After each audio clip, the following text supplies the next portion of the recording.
I think was going to get. I think it's kind of a easy.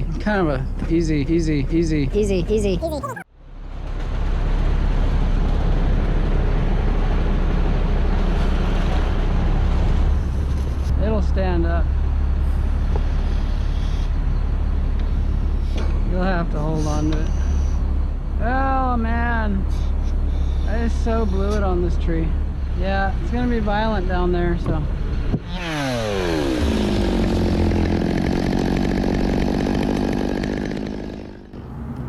I see a reoccurring theme in my tree life since I started years ago, back in, really I guess, in the 80s, but maybe even when I was a kid, I would look at something and think it was going to be easy.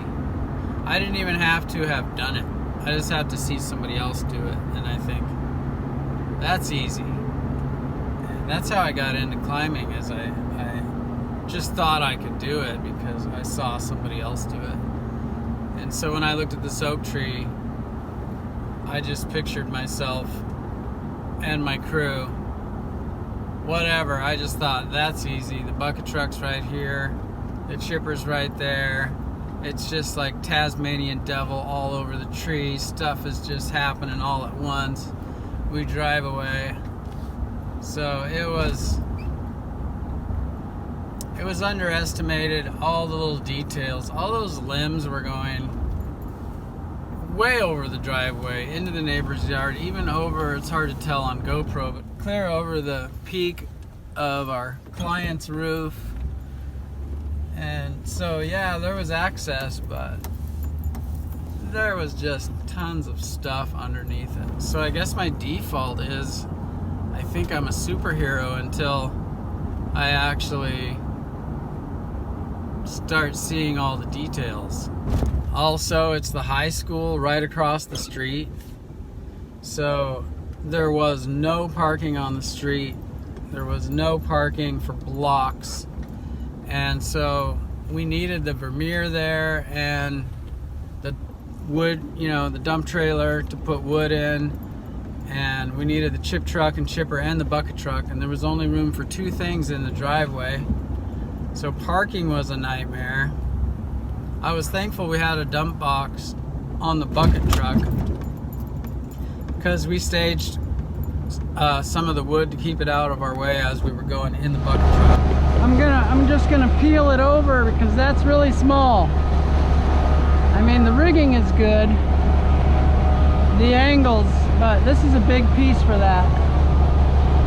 So it's a little bit risky, but it would all be okay. It would all still pile up down there if it broke. Just be ready.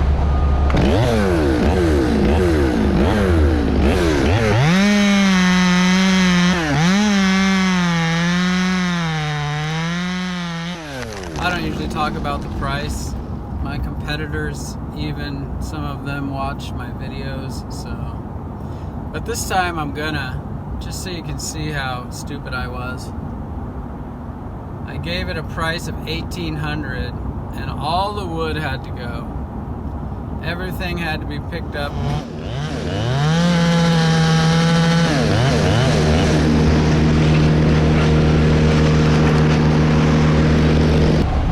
If I hook it out there and you guys get it crazy tight, we can do it.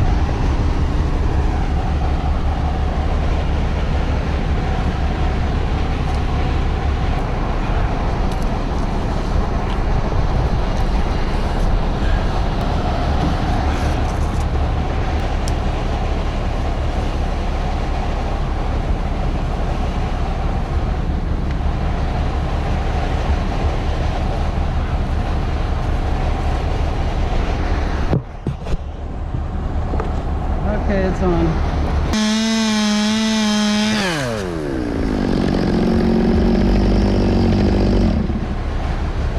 It'll go.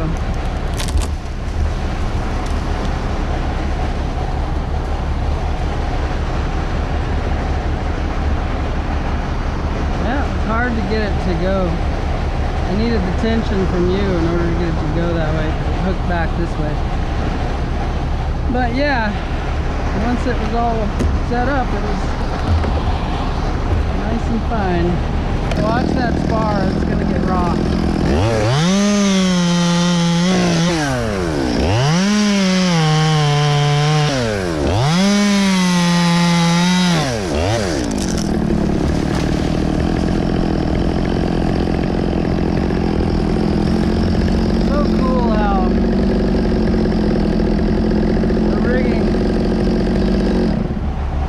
Where the standing end of the line goes strengthens that little twig so much. It's funny about trees when you're looking at them. If you look at it from one perspective, it looks very difficult, and from another, it looks very easy. You got to look at quite a few different perspectives if you want to be thorough. And always walk right up to the base of the tree. Never bid from your truck or from a distance. Clients are shrewd sometimes, and they will get you looking at something, and then they'll say, well, what about that over there? And they kind of like imply that you should look at it from where you're at. So never do that. And I did. I looked at this tree. I just thought the drop zone, I just thought we would just shred it so incredibly fast. And I bid the tree for $1,800, and I'm supposed to eliminate the entire thing. And then when I gave her the price, she was like, oh, if that's it, yeah, do it. So I was well under. I figured later that I was probably about $1,000 off.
So we worked all day the first day, me doing a bunch of odds and ends and then finally showing up late and helping them. We worked till very near dark, and I cut out just right before dark so that I could go do a flashlight bid on another tree for a lady that had said she was from out of town and begged that we do the bid today. So I cut out a little early. I head to the bid, and then secretary calls me and says they got somebody else. So this is after, you know, please come today, blah blah blah. And that's okay. We had done enough work for the day. We weren't gonna finish, and I couldn't do it the next day because there was expected weather coming, and I needed to get this other job done before the ground got wet.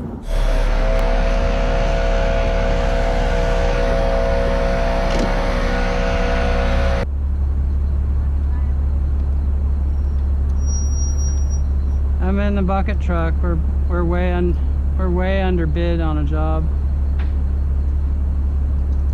So then I'm supposed to go look at a tree afterwards. What do you need my help with? Oh. Okay. I'll talk to her about it when I get there. Sorry. Yeah, I'm stuck in a bucket truck. It's a humongous tree. I didn't bid it high enough. Our jobs are all scheduled up, and so I was just trying to get as much of it done as I can. But after this, I gotta go look at a tree, I guess. She's only gonna be in town today or something like that. Just praying my back holds out here. I'll help you when I get there.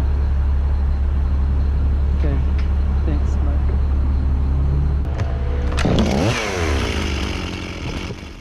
Also, not the best communication on this job with the client. She was gone a lot. There were cars in the way. We were doing our usual take care of the understory trees. And later she was like, I don't want those trees, cut them down. So that could have saved us some time if I had known. We didn't cut them down until the very end, and they were as in a good a shape as when we got there. Hey, want any more pizza?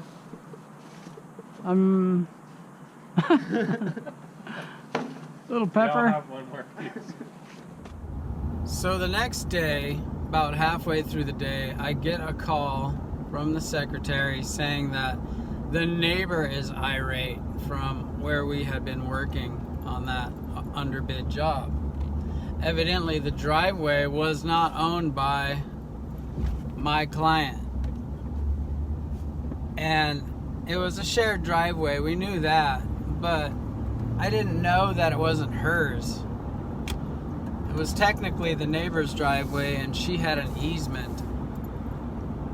And I had asked her ahead of time, have you talked to the neighbor? Is the neighbor all good to go? Do they need to get in? Do they need to get out?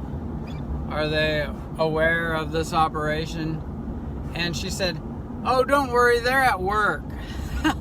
So that was the wrong answer, but I had like so much on my plate right in front of me to do, and I wanted to get started on the tree when we got there, getting the trucks positioned, getting them backed off a busy street into a super tight driveway.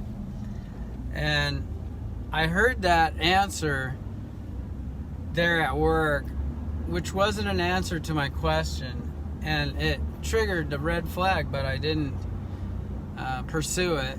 And then here we are the next day, and I'm getting this irate call from the neighbor, and they were just so mad that, check it out, they were mad, first of all, that we were cutting the tree down. It wasn't their tree, it wasn't any of their business, but they were just super livid that we were cutting the tree down, and they were mad that we didn't finish, which is like pretty big ego slam to the guy who really wished he would have finished.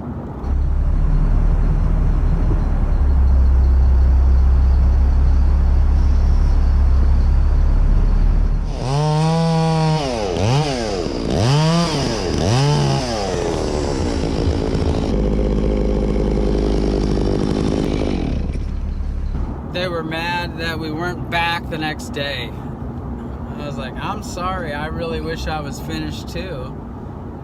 I underestimated it, and I had a job the next day that we couldn't move, so we'll be back there on Thursday. And it just added a whole nother dynamic sadness to the whole underbid scene.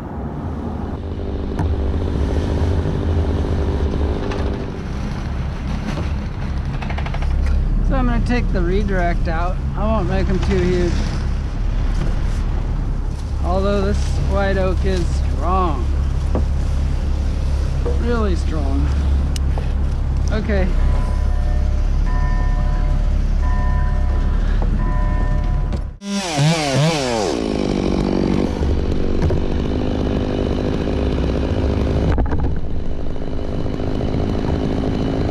So then the next day when we were finally back there working again, the neighbor came home for lunch at one point and like literally burned holes in my flesh with her mean stare. And I was like, hi, how are you doing? And it was like there was no answer. There was only me lower than whale poop.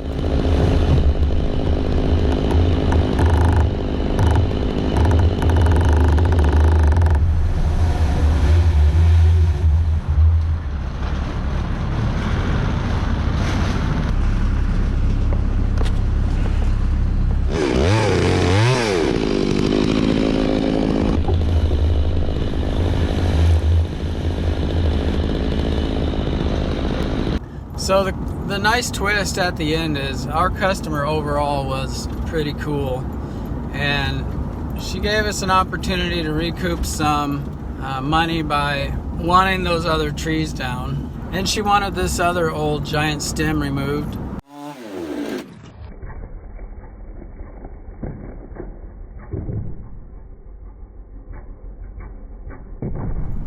So we did recoup a little bit of money there, and then right at the end when she was paying the bill, I gave her the total, and she made the payment for $520 extra.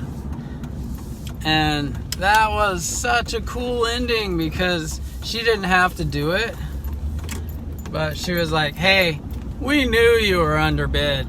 And I was like, man, there it is again, this big bubble that surrounds us that seems to make even challenging things have a happy ending.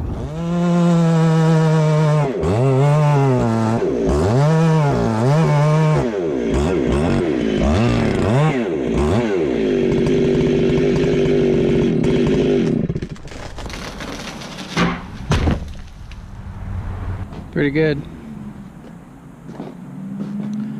Pretty good. That is a really nice white oak. Not a thing wrong with that tree. That's a cool viewpoint.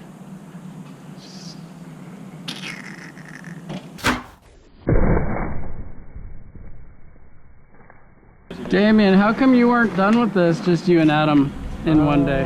No telling, really. I mean, it wasn't that much work. You're just not a very good person. Yeah.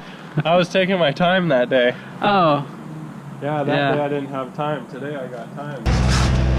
So I'm editing this video, Underbid 2, as I'm doing other work. I'm gonna go fall a couple trees right now.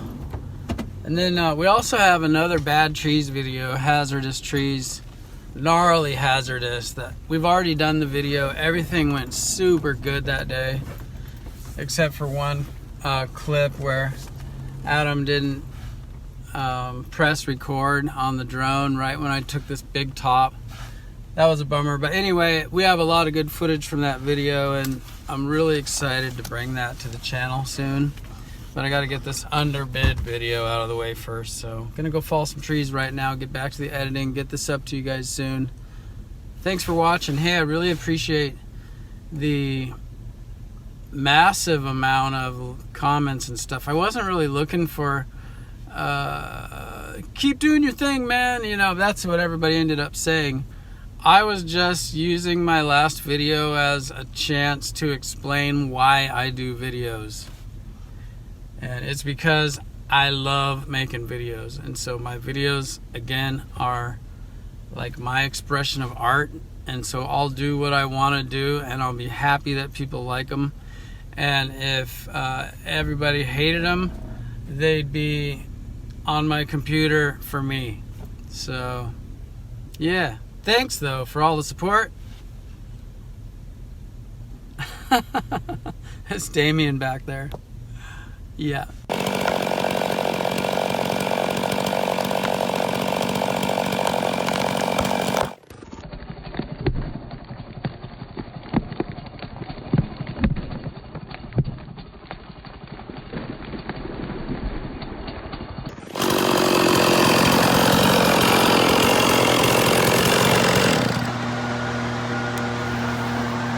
It's popping.